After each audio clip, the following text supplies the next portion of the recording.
preaching service po.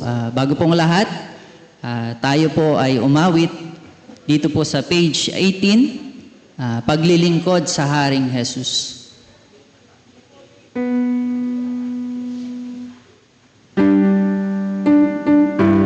At hinihiling ko po sa huling stanza, tayo po ay tumayo sa panalangin.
Sige po, tayo po ay manalangin. Amang banal, dakila at makapangyarihan po sa lahat, muli kami po'y nagpupuri at nagpapasalamat sa mabiyayang umaga na ibinigay po sa bawat isa po sa amin. Maraming salamat din po sa pag-iingat, sa pangunguna po ninyo sa pagpunta po namin sa lugar pong ito. Patuloy na dalangin po namin nawa ay pangunahan po ang bawat isa, lalo't higit sa aming mga puso't isipan sa pakikinig ng iyong mga salita. Nawa ay gabayan po ninyo, nawa ay wala rin pong maging hadlang sa aming pong pagbubulay, pag-aaral ng iyong mga salita. At patuloy na dalangin din po namin ang anak na iyong itatayo na maghahayag ng iyong mga salita. Puspusin po ninyo ng inyong pong banal na spirito upang maihayag ang iyong mga salita ng naayon po sa inyong kalooban.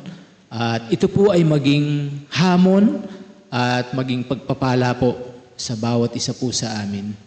At patuloy na dalangin din po namin, maging ang mga kapatid po namin na hindi po namin kapiling sa umaga pong ito, ano po ang kadahilanan, ay sa inyo po namin sila pinagkakatiwala at nawa ay patuloy po ninyo silang gabayan at sa mga susunod din po na ganitong pagtitipon, sila rin po ay aming pong makasama na nagpupuri at lumululhati sa inyo pong banal na pangalan. At patuloy na dalangin din po namin maging ang gawain din po sa Valenzuela at ang pagpunta rin po ng aming pong mga kapatid doon, sina Brother John, Brother Norman, ang pag-iingat po ay sa inyo rin po namin sila pinagkakatiwala, maging ang mga kapatid po sa Valenzuela.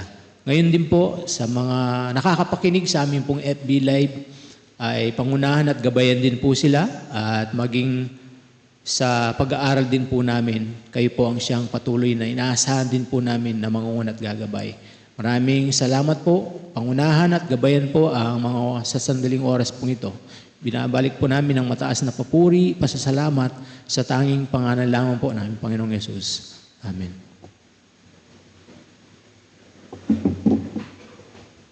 Salamat po sa kapatid sa kanyang panalangin. Muli po, mapagpala at magandang umaga po sa ating lahat. Bilang announcement po sa ating mga gawain, sa lingguhang gawain po natin, kanina po ang ginaganap po ang children's class po tuwing 8:30 ng umaga. Kasunod po nito ang ating Sunday group, ang 9:30. At ngayon po ang preaching service. At pagkatapos po nito ay ating breaking of bread. Gayun din po ang ating mga gawain po sa online. Inaanyayahan po ang bawat isa. Una po tuwing Monday po, 8 p.m. ang ating prayer meeting.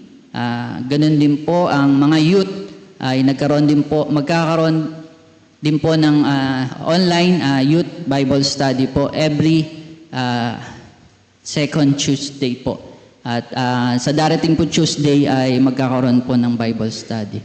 Ganyan din po sa mga gawain po sa outreaches natin, ang children's class po sa Sulib at ang Bible study po tuwing Saturday naman po. Ganyan din po, panalangin po natin ang mga gawain po sa Valenzuela na ganyan din po ang pagtitipon ngayong umaga po at ganyan din po sa Nueva Ecija naman po mamaya. At ipanalangin din po natin ang nalalapit na year-end fellowship po natin, katulad po ng nababanggit ng mga kapatid na ito po ay ating i-reserve na po sa darating po na December 26 to 27 po para po tayo po ay hindi na po maging abala sa araw na ito. Bago ko po tawagin ang ating tagapagsalita, binibigyan ko po ng pagkakataon, bigyan po natin ng pagkakataon si Brother JR po na makapag-testimony po dahil po ang kapatid ay nalalapit ng bumalik sa kanyang trabaho sa ibang bansa. Sige po, tinatawagan ko po si Brother JR.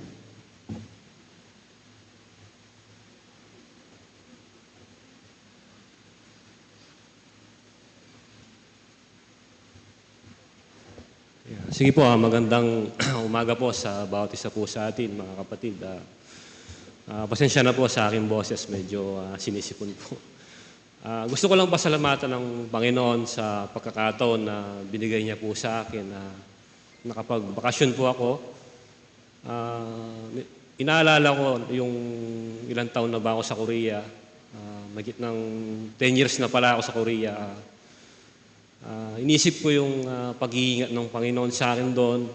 Masasabi ko talaga na kahit saan kadalhin ng Panginoon, yung kanyang biyaya ay nandoon. Sa pagbabakasyon ko po, gusto kong pasalamatan ng Panginoon. Lalong-lalo na kayong mga kapatid ko sa Panginoon na personally, yung nakakalakas ang bawat isa po sa atin.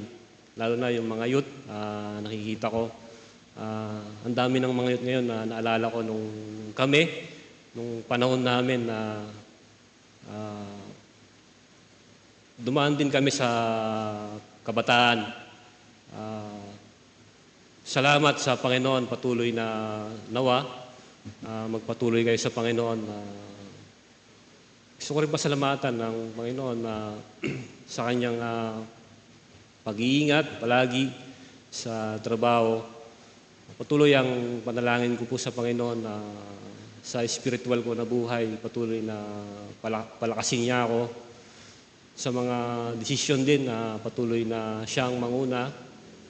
Lalo na sa ating mga elder, gusto ko rin pasalamatan sa mga pag-advise, lalo tigit sa mga correction din. Gusto kong pasalamatan ng Panginoon. Siguro, humingi po ako ng prayer din sa inyo mga kapatid, patuloy na kasi ang panalangin ay napakahalaga ng bawat isa po sa atin na tuloy na siguro ang next time na umuwi ako for good na siguro yon na hindi na round trip ang bubuk kong ticket, one way na lang siguro kalooban ng Panginoon na matatapos na rin kasi ang kontrata ko. Mahigit 1 taon na lang po. Yun lamang po. Salamat po sa Panginoon.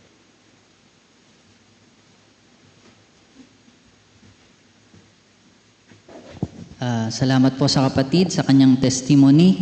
At ang pabaon po ng bawat kapatiran sa iyo ay ang panalangin na ingatan at gabayan ka ng ating Panginoon Diyos. Maging sa mga kapatiran po natin na nasa abroad na nakikipagsapalaran. Siguro po hindi ko na po patatagalin. Tatawagin ko na po si Brother Wilson Gutierrez, ating tagapagsalita.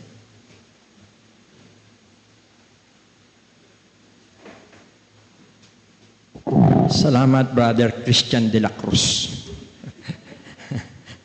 Magandang umaga at tulad po ng nasabi ni Brother Christian, ay babaunin ng kapatid natin yung panalangin ng buong iglesia.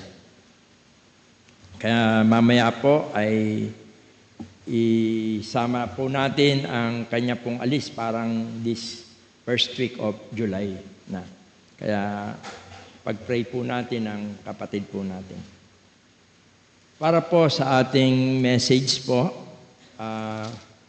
dito po sa Marcos chapter 4, babasahin ko po yung dito po sa verse 33 to 34, dalawang talata lang po.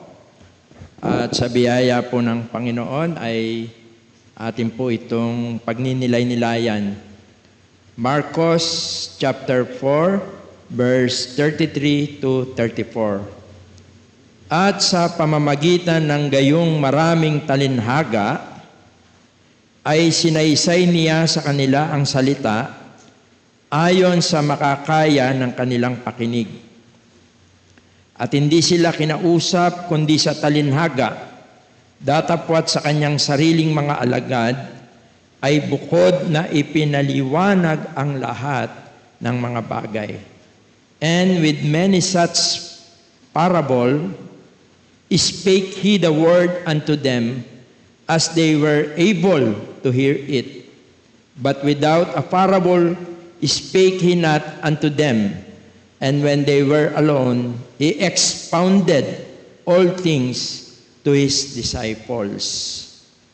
Kaya po yung pinaka-topic po natin, yung the privilege to understand the teaching of the Lord Jesus Christ. Isa po itong blessing, isang biyaya po na maunawaan natin ang mga turo ng Panginoon. Pero bago po yan, tayo po muna ay manalangin. Ama, salamat po sa umagang ito. Pangunahan mo po kami, pagpalain mo po kami mula sa iyong mga salita. Sapagkat ang iyong mga salita ay gabay sa aming buhay, nagsisilbi itong liwanag sa kabila ng kadiliman ng sanlibutan ito. Ang nagsisilbi rin po itong pagkain, sapagkat wala kami mapagkukunan ng nourishment sa mundong ito, kundi lamang po sa iyong mga salita. Kaya nawa po ay patnubayan, pangunahan, at pagpalain mo po kami sa sandali pong ito. Umaasa po kami sa iyo pong kapangyarihan, at ang lahat po ng ito ay amin pong inihingi na may lakip na pananampalataya sa makapangyarihang pangalan po ng iyong bugtong na anak na si Jesus. Amen. Okay. Very simple lang po itong ating message, pero maliwanag po na during the time of our Lord Jesus Christ, ang way of na pagtuturo niya, one of methods is to storytelling, yung parables, mga talinhaga. Actually po, ang practice na ito ng ating Panginoon is a fulfillment of a prophecy. Fulfillment ito, isang kaganapan ito na para makilala mo, para makilala nila ang darating na Mesaya.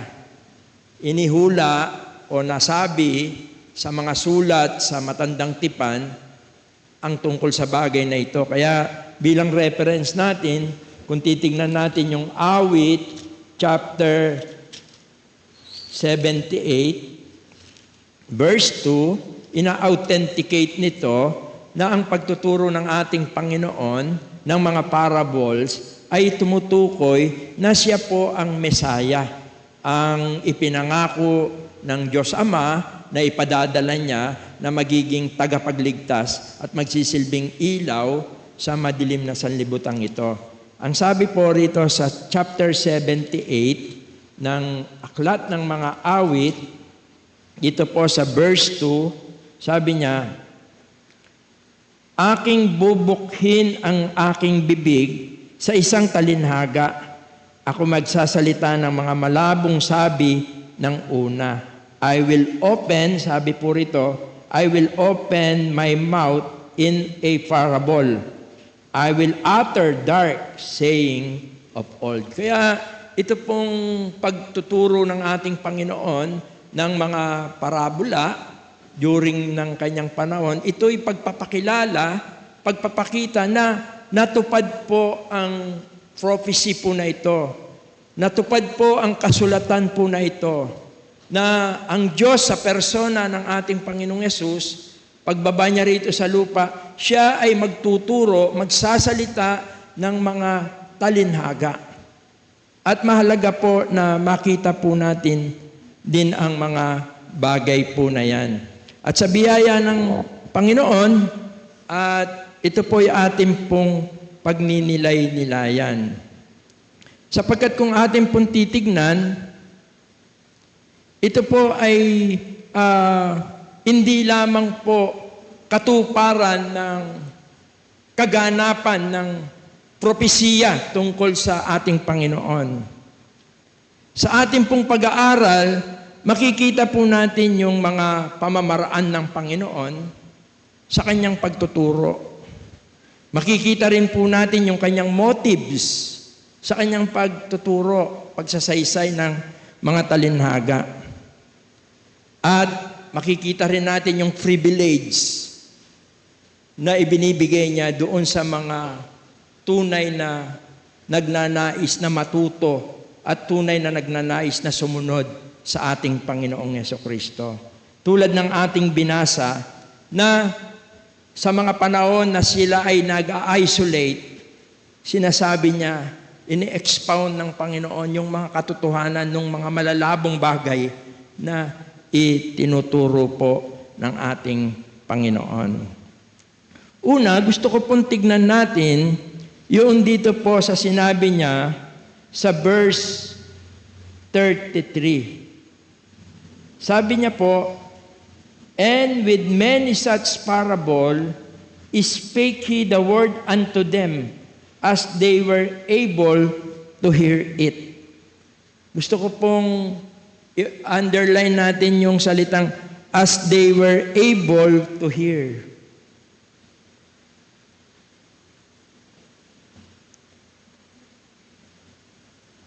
Gusto ko pong i-notes natin po yon, no? As they were able to hear. Dito sa Tagalog, sabi niya, ayon sa makakaya ng pakinig. Una, gusto ko po makita natin yung pinaka-konteksto, yung crowd, no? Ito po ay massive crowd. Katunayan, dito sa Mark 4, ginamit po ng Panginoon, inalimbawa niya ang kaharian ng Diyos through farming, no? Yung parable of the sower, mustard seed. Yan po yung mga parables na nakapaloob po dito sa pagtuturo ng ating Panginoon. Yung growing seed, yung mustard seed, yan po yung mga itinuro ng Panginoon po dito. At ang konteksto po rito, kung ating pong titignan po ang kanyang audience, massive audience, napakaraming mga nakikinig po sa kanya, sa kanyang pangangaral, sa kanyang pagtuturo. Bahagi na po dito yung mga tinatawag na Roman Gentiles. Ayon po kasi sa kultura at panahon ng ating Panginoon, itong massive audience na ito, bukod sa mga Sadducees, bukod doon sa mga agnostic, iba-ibang mga philosopher, nakikinig po sa Kanya. At nandun din yung mga tinatawag na mga Gentiles, Romans na very, sila sa philosophy. Ibig sabihin, marurunong. No? Ito kasing mga ito, kaya ako po binabanggit ito pong massive na ito, bukod dun sa mga fishermen, mga maliliit, nandoon yung mga crowds na very mga prominent crowds. No? Na itong mga tinutukoy kong mga grupong ito, yung kanilang mga speaker, yung kanilang mga nagtuturo is, ang tendency is to impress the crowd. Parang politics po ba? Yung politiko, parang ganun. I-impress lang nila yung crowd. Ini-impress nila yung crowd kung paano sila yung how to stand, how to preach, how to talk. Kumbaga, very powerful na mga speaker sila. Na ang layunin is to lift their self. Yun ang mga crowds ng atin pong Panginoon. Samantalang ang ating Panginoon, ayon po dito, ay alam nyo yung salitang able dito na ginamit. Gusto kong tignan po natin dito. Ang sabi niya, 33, as they were able to hear it. Tinignan ko po yung sa Greek word, yung salitang able, edinanto. Edinanto.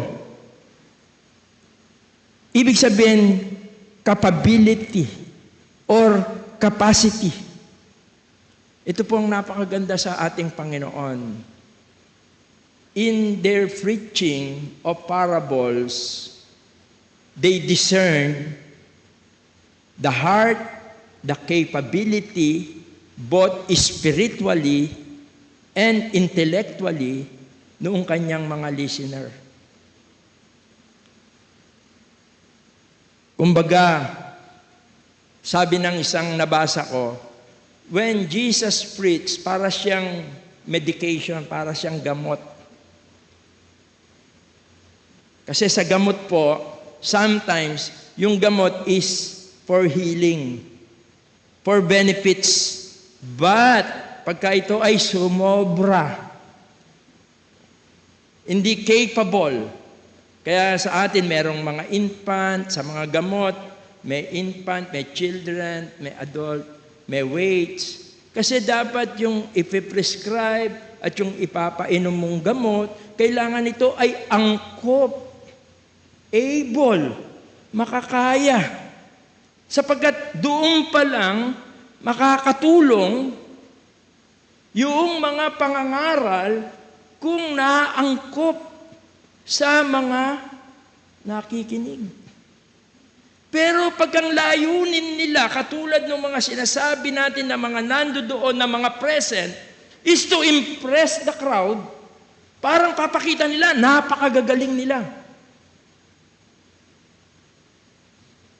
Babalasahan sila ng mga kasaysayan ng mundong ito, ng mga tao.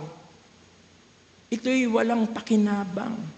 Kundi ito ay minsan nagdadala ng kaguluhan, hindi lang sa nakikinig, kundi sa crowd. Katunayan, napakaganda po ng strategy ng ating Panginoon.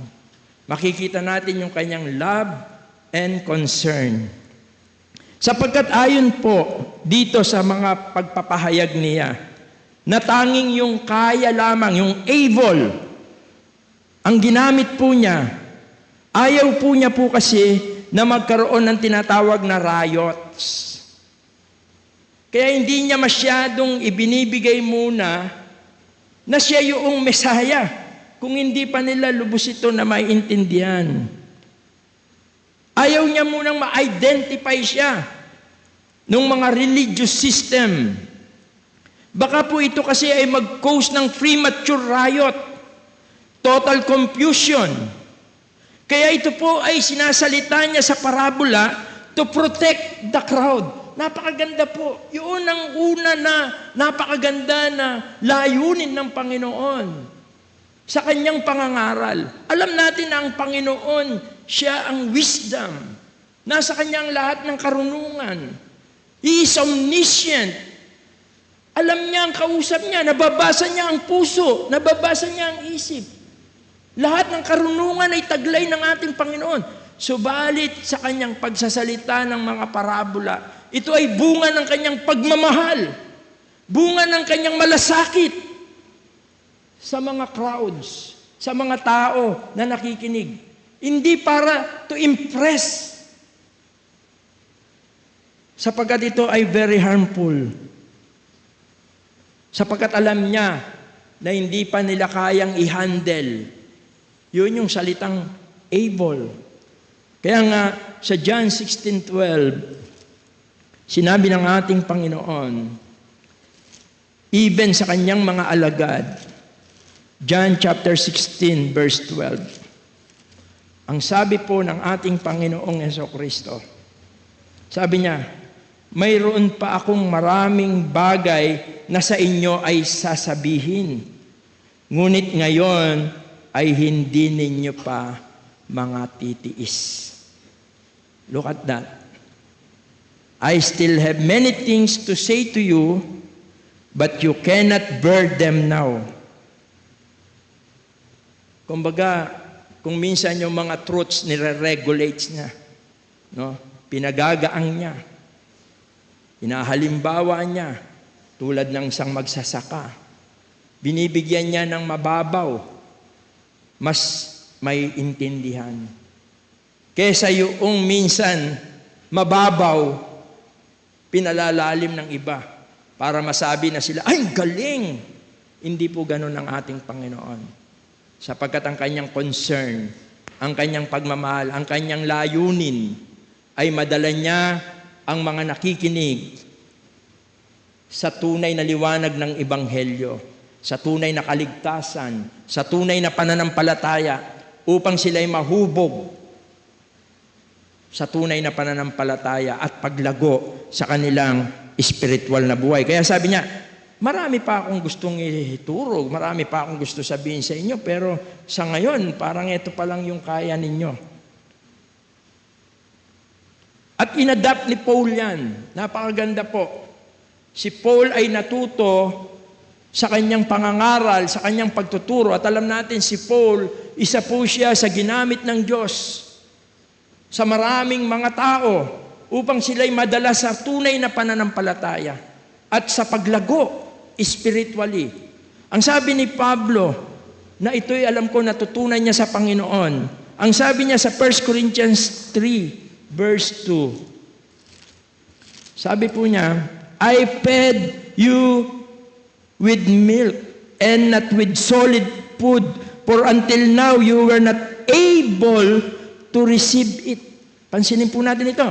Ito po yung sinabi ni Paul sa 1 Corinthians chapter 3, verse 2. Kinandili ko kayo. Actually, yung salitang kinandili, sa Tagalog, ito ay parang isang nanay na minamahal niya yung kanyang baby. Yun yung salitang kinandili. Inaruga. Yun yung ibig sabihin ni Paul dito. Inaruga, pinakain, ninuris. Sabi niya, ang sabi niya, I have fed you with milk and not with meat. Kasi kung babasahin natin sa chapter 6, yung milk, ito yung mga simple teaching, simple to carry, salvation, Christian living. Hindi yung malalalim. Yung malalalim dito, ito yung mga meat. Ito yung mga malalalim, mga historical, mga malalalim na bagay. Sabi niya, I fed you with milk, not with solid food. For until now, you were not able to receive it. Ginamit din po yung salitang able. Sapagkat napakahalaga po. Ito'y na-adapt ni Pablo sa ating Panginoon. Sa bahaging ito, parang isinasalamin ni Pablo ang ating Panginoong Yesus. Yung pamamaraan, yung method by feeding believers according to their spiritual maturity. Sapagkat tinitignan din ni Pablo, sapagkat ganun din ang kanyang motibo, ganun din ang kanyang hangarin, tulad ng sa ating Panginoong Jesucristo. Sabi nga sa Isaiah 28 verse 10, for precept must be upon precept, precept upon precept, line upon line, line upon line. Here a little, there a little. Ito yung Old Testament prophetic model of God teaching sa kanyang mga bayan, Israel. Ang sabi, sapagkat utos at utos, utos at utos, bilin at bilin, bilin at bilin, dito'y kaunti, do'y kaunti. Alam niyo, ipinapakita po rin dito sa attitude ng ating Panginoon, yung patiently, yung kanyang pagtsatsaga. Hindi niya sila minamadali. Sinatsaga niya. Para siyang isang nagtuturo na matyaga. At isang napakaganda na motibo ng ating Panginoon, yung kanyang katyagaan. Pangalawa, makikita natin na mayroon pong dalawang layunin kung babalikan natin itong Mark 4:33, Mark 4:33, 34.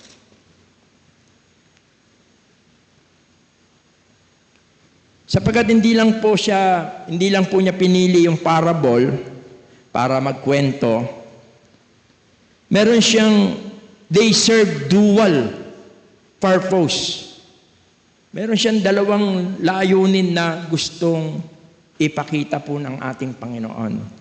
At bahagi pa rin ito ng kanyang pagka-Diyos. Hindi lang niya tinupad yung prophecy. Makikita natin yung wisdom niya. No, yung makikita natin yung kanyang omniscience. Actually, pagkatapos nito, pinakita niya yung omnipotence niya. Kasi pagkatapos nito, inutusan niya yung mga alagad niya, nakasalubong nila yung malakas na bagyo, pinatigil ng Panginoon yung kanyang bagyo. Hindi lang yung kanyang omniscient, kundi yung kanyang omnipotence. Yung kanyang kapangyarihan, hindi lang yung kanyang karunungan sa pagtuturo. Sapagkat ang layunin niya ay patibayin ng kanilang pananampalataya. They put it into practical. No? Yun ang purpose niya. Na sila'y lumakas sa pananampalataya. Kaya ginawa niya, dinala niya sila sa practical. May bagyo. Ano sabi ng Panginoon? Medyo nadismaya siya. Ang liit ng inyong pananampalataya. Kaya yung mga test sa atin, minsan dinadala tayo sa kung how you to apply. Sapagkat ayaw ng Panginoon na marunong lang sila. Very informed sila sa truth and facts. Yung mga divine truths. Gusto rin ng Panginoon na yung wisdom. Because knowledge is different from wisdom. Yung knowledge, yun yung information. Yung wisdom, yun yung how to apply the information. Kaya dapat maging, yun ang layunin ng Panginoon, to reveal. Kaya nga ang sabi po rito, sabi niya, kasi ang nais ng Panginoon, yung mga seeker talaga, yung mga gustong makakilala, yung talagang gustong matuto, no? Ibinibigay niya yung parable para ibukas niya lang, para makita niya lang kung sino yung mga interested. Kasi yung mga interested, sila yung mga disciple niya. Yung iba ron, iba lang yung kanilang layunin. Siguro yung iba ron, gusto lang nila miracles.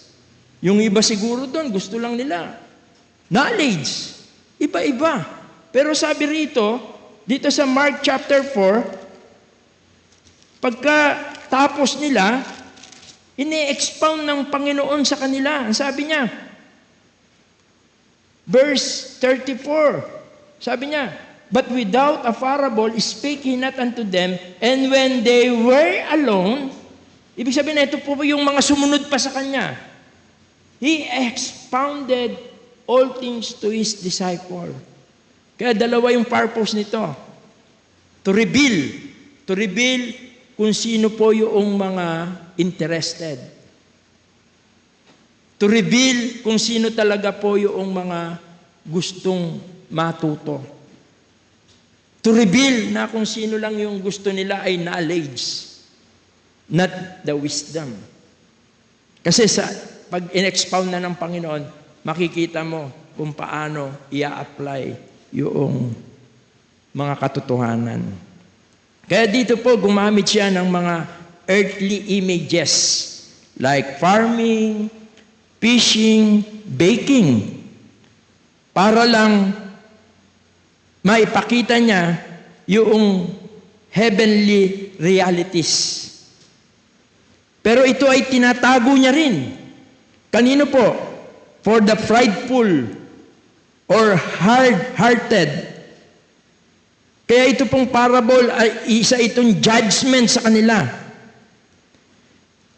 Ang mga parable nakatago sa kanila yung tunay na kahulugan at katotohanan.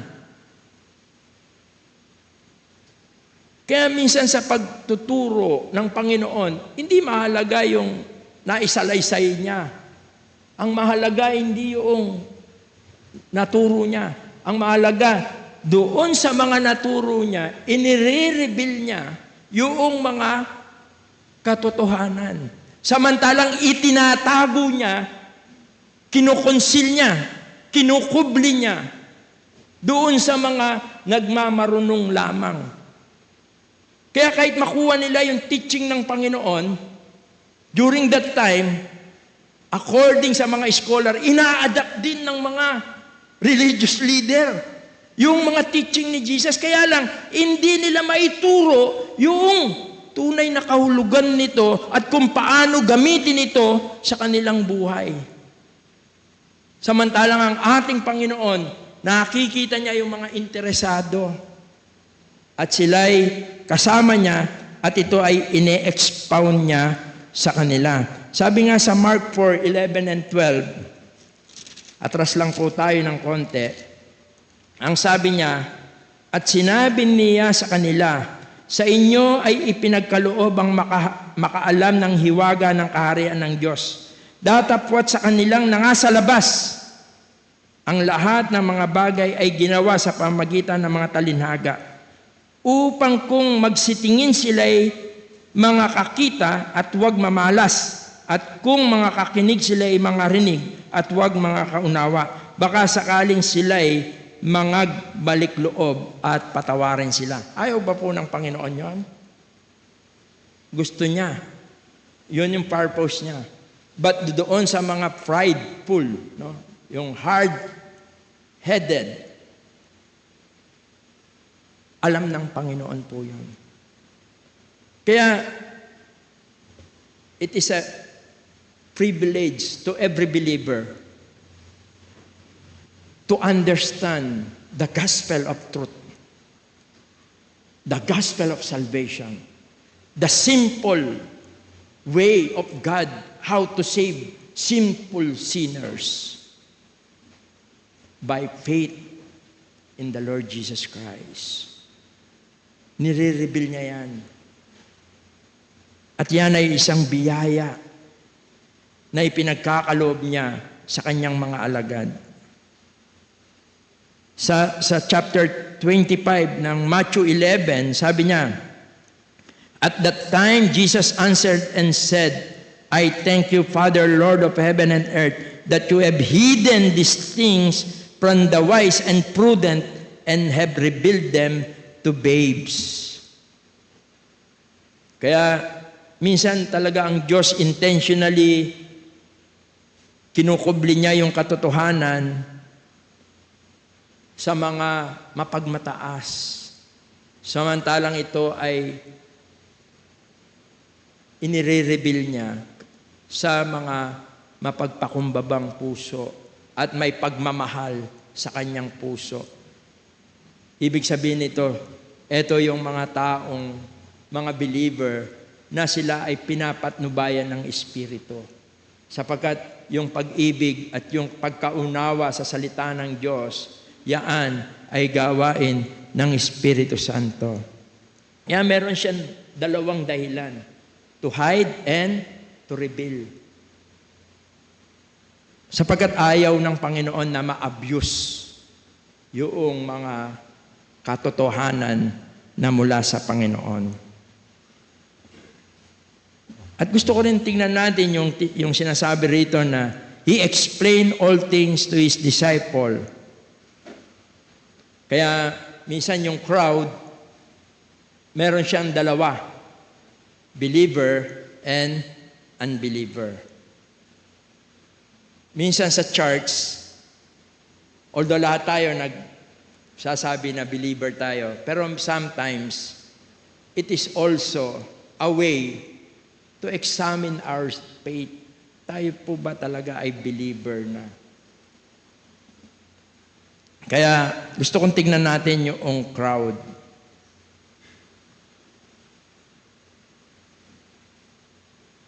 Yung mga unbeliever, eto po, na-receive nila, tinanggap nila, narinig nila yung mga turo ng Panginoon. But, when they pagka sila'y bumalik na sa tahanan, sa mga everyday routine ng life nila, he is still the same. Walang tinatawag na transformation. Walang new life. Kanina pinag-aaralan namin na if you are in Christ, if anyone be in Christ, he is a new creature. All things are passed away. Behold, all things are become new. Sometimes yung change life, hindi po siya minsan instant. Although mahilig tayo ngayon sa mga instant noodle, instant coffee. Ang spiritual maturity sometimes, saka yung new life, sometimes ito ay tinatawag na gradual. Kaya napakahalaga ng pag-attend, natututo, unti-unti, minsan mahirap i-apply, pero pagka yan ay natanim na sa'yo, kung minsan pag tumubo yan, parang bininga yan eh. Pag tumubo yan, makikita mo yung bunga. No? Yun yung bunga. Minsan yung bunga, hindi naman kagad pagtanim mo. Pagkarinig mo ba, naintindihan mo, tumubo na, minsan hindi. Ganoon po ang tinutukoy dito ng ating Panginoon. Sa crowd, merong mga believer talaga, may unbeliever. Doon sa mga unbeliever, wala. Nasiyahan sila, nagandahan sila, pero walang naging epekto po ito sa buhay nila. Pero sa mga disciple, kaya ang ating Panginoon ay humihiwalay agad, no? At alam niya kasi na hindi rin nila naintindihan. Hindi porke matagal ka ng believer, naintindihan mo na lahat.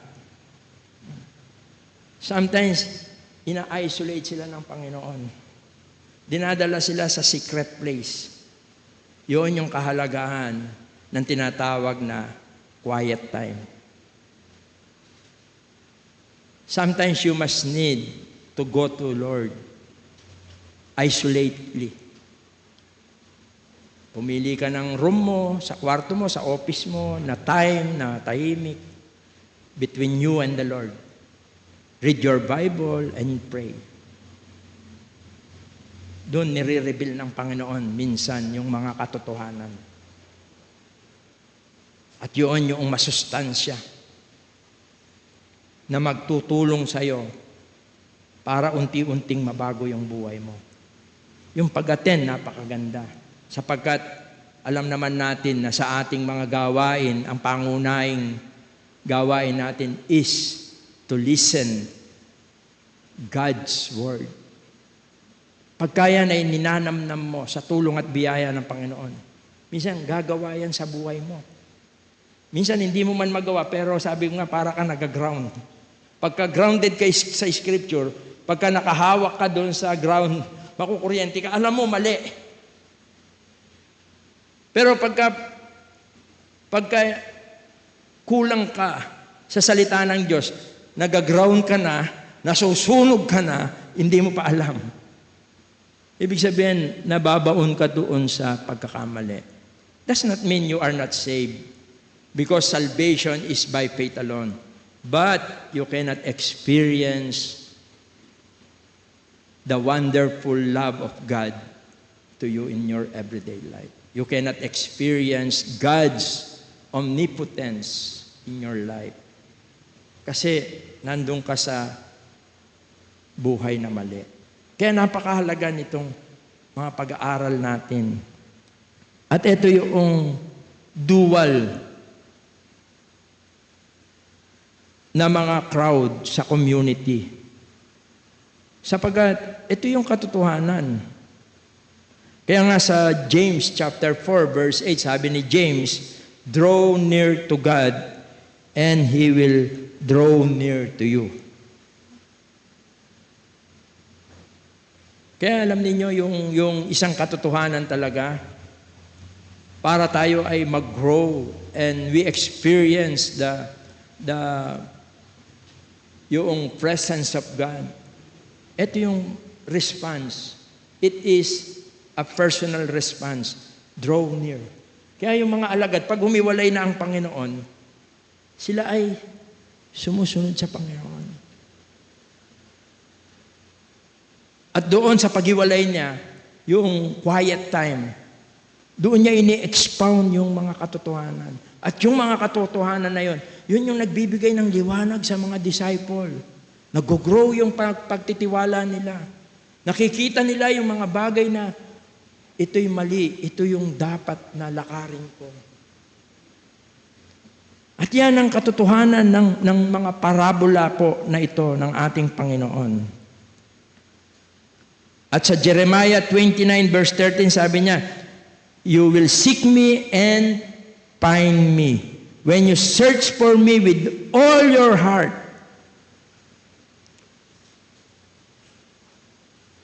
Ito ang kailangan po. Hindi ito. Ito. Puso. Pagka ang puso natin ang naghahanap na sa Diyos, ang puso natin ang naghahanap na sa katotohanan, papatnubayan po tayo ng Diyos. Masusumpungan mo ito. Pero pagka ito, lalo kang ililigaw nito. Itong talino. Although sa bubble gang, mayroong napakagaling, no? Sino kasi yan? Nanonood ba kayong bubble gang? Napanood ko lang to recently. Si Tatalino. Lahat ng tanong, nasasagot ni Tatalino eh. Oh. Pero comedy lang po yun. Sa Panginoong Diyos, pag nakita niya yung puso mo na naghahanap ng katotohanan, masusumpungan mo. Sabi niya, "When you search for me with all your heart," promise po ng Diyos yun. And God cannot fail us.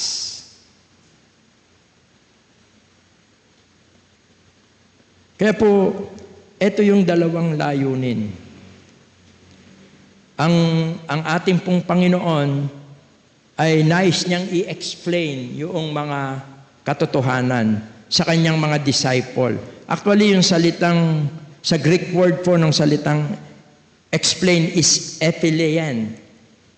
No? Ephilien means to unloose or to untie. Yun po yung ibig sabihin. Yung sinabi po dito ng ating Panginoon sa chapter 4 verse 34. Sabi niya, "At hindi sila kinausap kundi sa talinghaga, datapwat sa kanyang sariling mga alagad ay bukod na ipinapaliwanag." Yung salitang ipinapaliwanag, dito yung salitang expounded, explain. No? Yung salitang expounded, sa Greek word, ang ibig sabihin po nun, ephilien. Ang ibig sabihin is to unloose, antay. Hindi antay, hindi wait. Yung kalagan ka. Because we are slave of sin, of lie. Kakalagan po niya tayo ron. Kaya yung pong pagkatuto sa Panginoon, ito po yung layunin ng ating Panginoon. To untie, to unloose, no? To untangle, kalagan tayo sa mga maraming mga nakapalupot sa atin na mga pananampalataya, paniniwala na napakalayo sa katotohanan. Dati po sa telebisyon, merong napalabas na huwag kang magwawalis sa gabi. No? Parang patalastas yun eh. Dahil pinalalabas mo raw yung swerte. Marami yun. Siyan, napunta ako sa isang bahay noon sa mga kaibigan ko. Eh, yung kaibigan ko, naiiya siya. Gabi na eh. Nagwawalis siya. Sabi nung lola niya, huwag kang magwalis. Sabi niya, bakit po lola? Eh, pinalalabas mo yung swerte. Yung ginawa niya, binalik niya. Ba't binabalik mo? Para bumalik po yung swerte. Pero mga paniniwala na walang katotohanan. Kaya ang pagtuturo ng ating Panginoon is to unloose. Para makarating tayo sa tunay na pananampalataya at makapamuhay tayo sa pananampalataya. Walk by faith, ang sabi ni Pablo. At yun ang layunin ng Panginoon. Maranasan natin yung pamumuhay sa pananampalataya. Sapagkat yun ang tunay na nagbibigay ng kapayapaan, kasiyahan, at higit sa lahat, buhay na kalugod-lugod sa ating Panginoon. Kaya, siya yung divine expositor natin. Hindi kami. Kami po ay marahil ay pinapatnubayan lang ng Panginoon. Pero ang napakahalaga sa bawat isa sa amin na tumatayo rito ay aming i-adapt yung prinsipyo, motibo ng Panginoon. Not to excel ourselves, but to open the truth to every one of us and to guide us in a spiritual realm na siyang tunay na nagbibigay ng kasiyahan, kagalakan, kapayapaan sa buhay at sa kasipagan sa paglilingkod sa ating Panginoon. Siguro ang isang illustration ito at dito na ako magwawakas. Dito po sa Luke 34 verse 32. Ito po yung nung ang Panginoong Yesus po ay napako sa krus at pagkatapos po siya po ay nabuhay na maguli. Although yung mga disciple nung namatay ang Panginoon, although siya ay nabuhay na maguli, nalumbay po sila. Nagkaroon sila ng doubt, nagkaroon sila ng parang discouragement. Pero dito po sa Luke 24 verse 32, ang sabi po rito, at sila'y nangagsabihan. Kasi sumabay po, ito po yung walk in Emmaus eh. Isa po itong familiar na events sa Bible, sapagkat meron dalawang disciple, nanghina sila, namatay yung kanilang leader. Kaya naglakad sila from Jerusalem to Emmaus, kaya pinamagantan nitong The Road of Emmaus.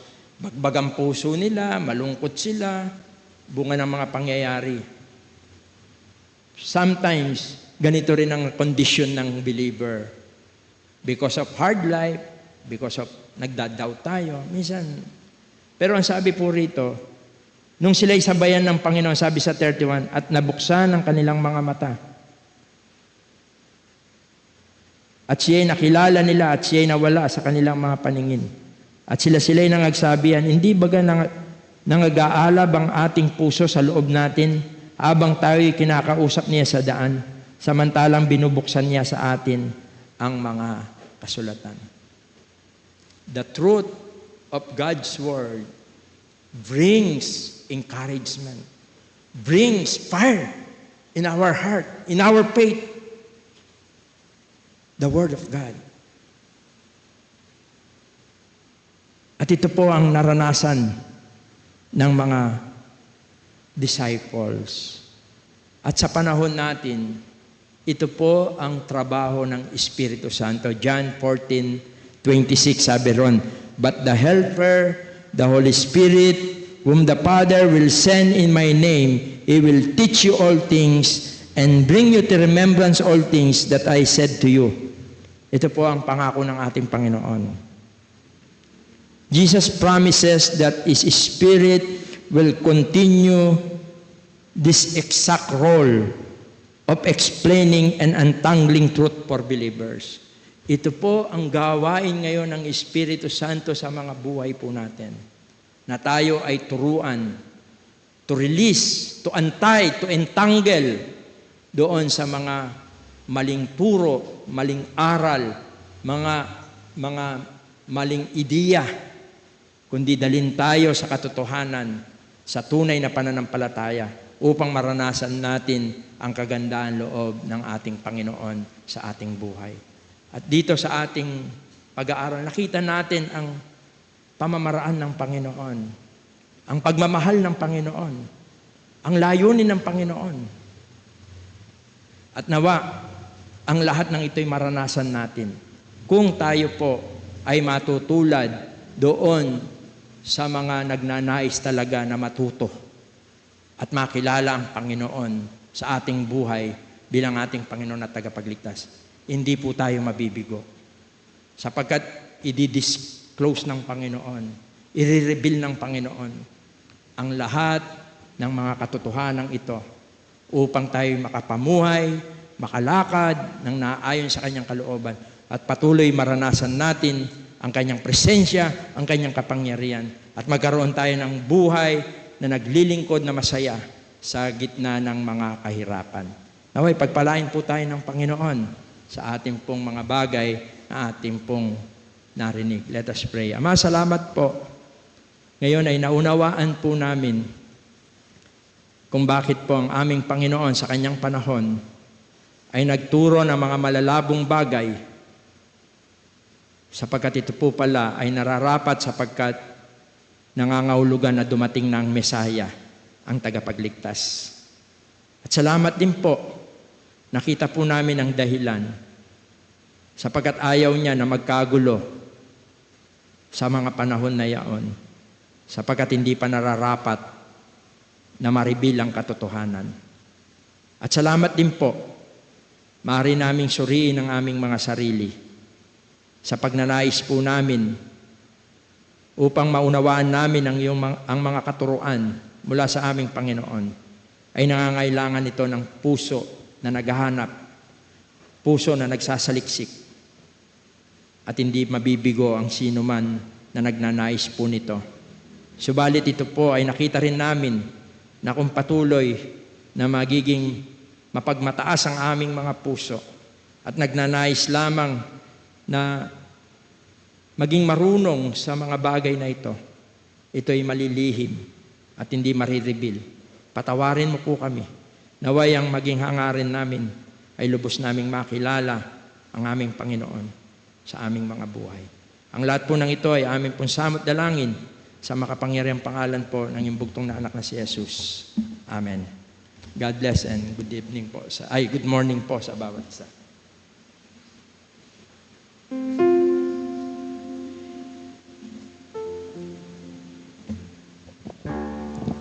Salamat po sa salita ng Diyos na nahayag ngayong araw na ito, maging sa ating kapatid po. Tunay nga po na kung hahanapin po natin ang ating Panginoong Yesus ay kailangan po nating ang ating puso para makita po natin kung sino po talaga siya. At habang pinagbubulayan po natin ang kanyang mga salita, tayo po ay umawit dito po sa page 64, Kahangahangang Salita ng Buhay.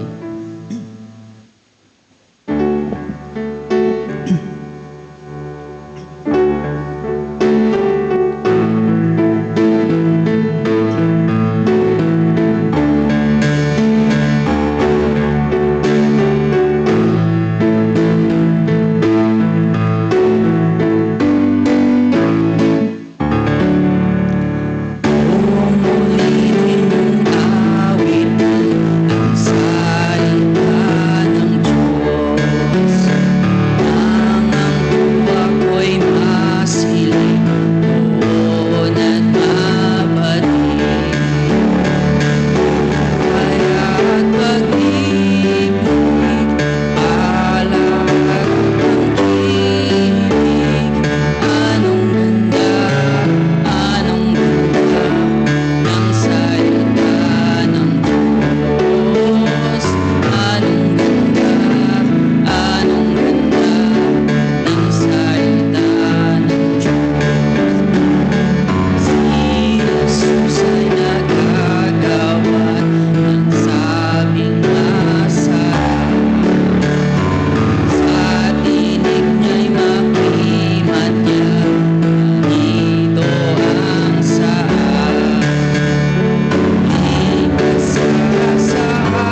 Glenn ang closing prayer po.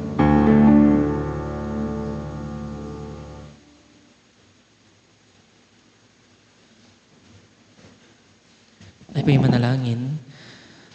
Amang dakila at banal, makapangyarihan sa lahat, Ama, maraming salamat po sa napakabiyayang oras na ipinagkaloob niyo po sa amin. Nakita po namin kung gaano po kami kapalad, kung paanong nakilala namin ang aming Panginoong Hesus bilang aming pong Panginoon at sariling tagapagligtas. Sapagkat siya po ang katotohanan, siya po ang buhay. Maraming salamat po, Ama, sa inyo pong mga salita na muli din pong nagsumiyasat sa mga puso't isipan namin.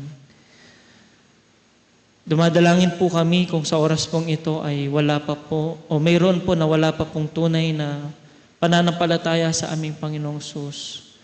Tulungan niyo po siya na magdesisyon na tanggapin ang aming Panginoon bilang kanya pong sariling Panginoon at tagapagligtas. Maraming salamat din po, Ama, sapagkat ang inyong mga salita ay isa rin pong hamon. Patawarin niyo po kami kung sa aming mga puso ay mayroon pong pagmamataas, mayroon pong pandaraya, mayroon pong mga bagay na hindi po nakalulugod sa inyo. Abay, sa oras pong ito ay muli po ninyong dalisayin, pakalinisin ang puso ng bawat isa. Nang sa gayon ay lalo po naming makilala, masilayan ang inyong pong mga salita. Ang katotohanan po, ang aming Panginoong Hesus. At tulungan niyo po kami na lumakad po ng naayon po sa inyong pong kalooban. Maraming salamat po, Ama, sa inyong pong anak na itinayo sa pagpapahayag ng inyong pong mga salita. Naway patuloy niyo po siyang pagpalain sa ng kanya pong buong pamilya. Maraming salamat po sa bawat isa na nakinig. Naway patuloy ang pagpapala po ninyo ang aming pong maranasan. At sa mga kasama po namin sa aming pong Facebook Live. At lahat po ng aabutan po ng inyong pong mensahe, patuloy ang pagpapala po ay buhos po ninyo. At sa inyo din po namin idinudulog ang mga kapatid na hindi po namin kapiling. Naway patuloy niyo po silang ingatan. Pagalingin sa kanila pong mga karamdaman. Nang sa mga susunod na pagkakataon ay amin po silang makasama. At maraming salamat po sa biyaya po ng buong umagang ito.